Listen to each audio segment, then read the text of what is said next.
최영호 베트남 이야기 11번째는 앞서 영상에서 댓글을 주신 분들께 답변 드린 대로 시청자 반응에 대한 고마움을 전하면서 베트남 연구와 관련된 추가 설명을 드리는 시간입니다.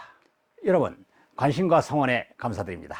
제가 유튜브에 영상을 처음 올린 것은 지난해 11월 23일인데 그때는 방송국 제안으로 제가 자료를 제공하고 또 출연했고 방송국에서 제작한 영상을 활용했던 것이고요.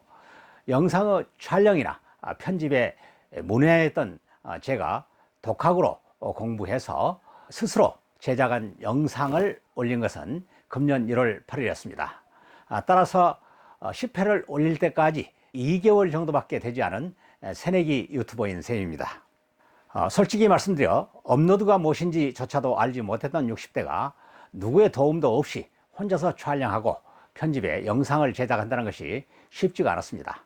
평소에 들고 다니는 휴대폰 조작조차도 쉽지 않았던 60대입니다. 휴대폰을 들고 와 아들에게 야, 인증번호를 어떻게 받는 거니? 라고 물으면 아버지, 지난번에 가르쳐 드렸잖아요 라고 구박을 받기 일쑤였습니다. 저도 지지 않고 야 이놈아, 나는 내가 어렸을 때 10번을 물으면 10번을 가르쳐줬고 20번을 물으면 20번을 가르쳐줬어 라고 응수했습니다. 그때 우연한 기회에 동료로부터 집 가까운 곳에 휴대폰 사용법을 교육한다는 이야기를 들었습니다. 처음에는 휴대폰 사용법도 교육을 받아야 되나 하는 생각이 들기도 했지만 아들에게 구박을 받았던 전과도 있었던지라 바로 찾아가서 등록을 하고 일주일에 2시간씩 수업에 참석을 했습니다. 수업이 계속될수록 새로운 세계로 들어가는 기분이었습니다. 어떤 때는 화가 나기도 했습니다. 매번 사용하고 있던 버튼 바로 아래 버튼을 하나 더 누르자 그동안 알고 싶었던 것을 간단하게 해소하는 기능들이 숨어 있었기 때문입니다. 그들이 숨은 것이 아니죠. 제가 몰라서 그들을 찾지 않았던 것이죠. 그러니 그들에게 화가 나는 것이 아니라 지금껏 가까이서 나를 기다리고 있던 그들을 찾지 않았던 나 자신에게 화가 났던 것입니다. 수업이 반복되면서 저도 자신감을 갖게 되었습니다. 유튜브 영상을 만들어 보겠다는 생각은 오래전부터 갖고 있었습니다. 제가 스스로 말을 해본 적은 없었지만 12월 15일에 올렸던 영상과 같이 제 주변에서 베트남 전쟁 최고 전문가라고 세워주시니까 그분들의 기대에 부응할 만한 일을 해보고 싶었다는 뜻이 있었죠. 제가 베트남과 처음 인연을 맺은 것은 2000년이었습니다. 지금으로부터 20년 전이네요. 국방부 군사편찬연구소 전쟁사부 선임연구원으로 이직을 했는데 그곳에 갔더니 베트남 전쟁사를 담당할 연구원이 없는 것입니다. 그런데 누구도 그걸 안 하려고 해요. 모두가 다 6.25 전쟁사를 연구하는 분이었거든요. 연구자가 자신의 연구 분야를 바꾸는 것은 일반인이 직업을 바꾸는 것만큼 어려운 일입니다. 따라서 연구 분야를 바꾸려고 하지 않은 것은 당연한 것이죠.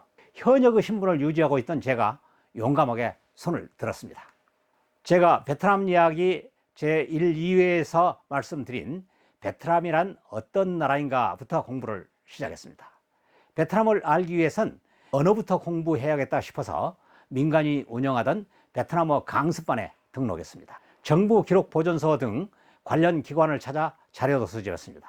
군사편찬연구소가 전쟁사를 위주로 연구하는 기관인 만큼 인터넷을 통해 베트남 전쟁 참전용사를 찾아 나섰습니다.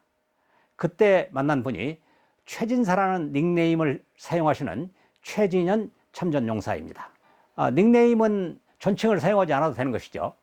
2000년 당시 최진사는 월남전과 한국이라는 홈페이지를 운영하고 계셨는데 2001년 월간조선이 선정한 우리나라 100대 홈페이지에 선정될 정도로 방문자 수가 많은 사이트였습니다. 자료도 많았고요. 최진현님을 만나 많은 도움을 받았습니다. 발걸음조차 떼지 못한 유아가 뒤뚱뒤뚱 걸을 정도의 어린아이로 성장하도록 도움을 주신 분입니다. 이 자리를 빌려 고마움을 전합니다. 최진현님 덕분에 많은 참전용사를 만나 생생한 참전 경험담을 들을 수 있었습니다. 그때 군사편찬연구소 비공개 자료실을 조사한 결과 엄청난 양의 참전용사 증언 채록을 확인했습니다. 원고 상태로 비공개 보관 중인 증언 자료를 책자로 제작해 공개하는 작업이 무엇보다 시급하다고 생각했습니다. 베트남 전쟁 연구를 시작하는 초보 연구자 입장에서도 가장 안성맞춤인 연구가 증언록이었습니다. 증언 목록을 분류하고 정리해 우선적으로 주월사령부와 맹호부대 증언록을 출간했습니다. 증언을 토대한 베트남 전쟁과 한국군 1권이 있습니다. 바로 이 책인 것이죠. 그때부터 베트남 전쟁과 한국군이라는 명칭을 처음으로 사용하게 됐습니다. 증언록 1권을 출간한 후 국방홍보원에 베트남 현지를 방문하는 다큐멘터리 영상 제작을 제안했습니다.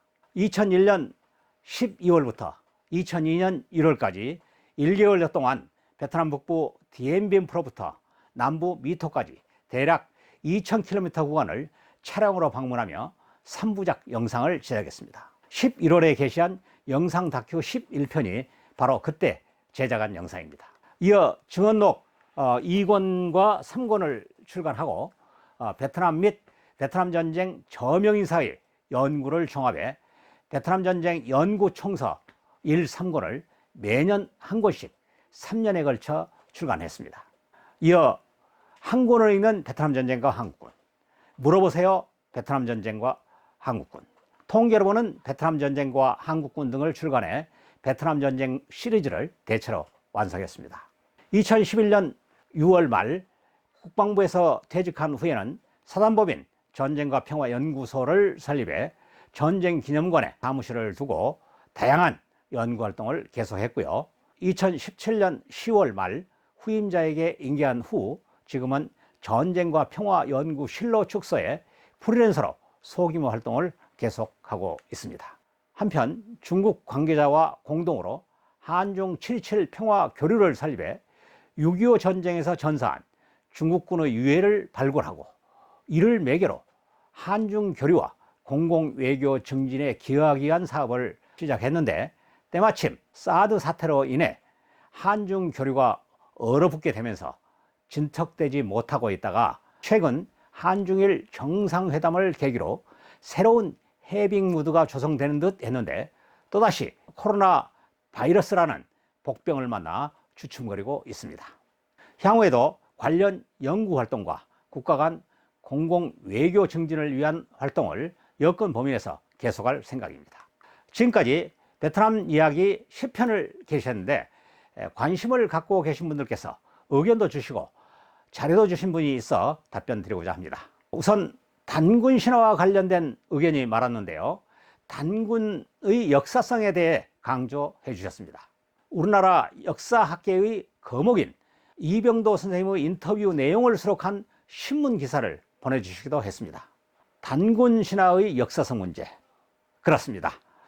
과거에는 단군 신화를 신화로만 간주했지만 역사적 고증이 계속되면서 역사성을 더 강조하고 있는 것이 현 주소라고 말씀드릴 수 있습니다. 그런 상황은 베트남의 경우도 마찬가지입니다. 또한 북방 문화와 남방 문화의 융합에 대해서 구체적으로 제시해 주신 분도 있었습니다. 그러나 제가 제작한 영상의 주안이 신화의 역사성이나 문화의 융합 문제를 중점적으로 논의하기보다는 한반도와 베트남의 신화 및 문화를 일반적 수준에서 비교 제시하는 것이기 때문에 그 정도로 마무리했습니다. 또한 저 자신이 고대사가 아닌 국제정치학을 전공한 연구자로 고대사 분야를 깊이 답변 드리는 것은 적절치 않아 전문 자료를 참고하시도록 제안 드립니다. 시청자 여러분의 각별한 관심에 감사드리며 앞으로도 부담 없이 한반도와 베트남의 역사와 문화, 정치, 사회를 비교하는 영상을 보내드리도록 하겠습니다. 다음 시간에는 제갈공룡과 베트남, 대한민국의 어떠한 관계가 있는지에 대해서 말씀드리겠습니다. 여러분 좋은 날 되세요.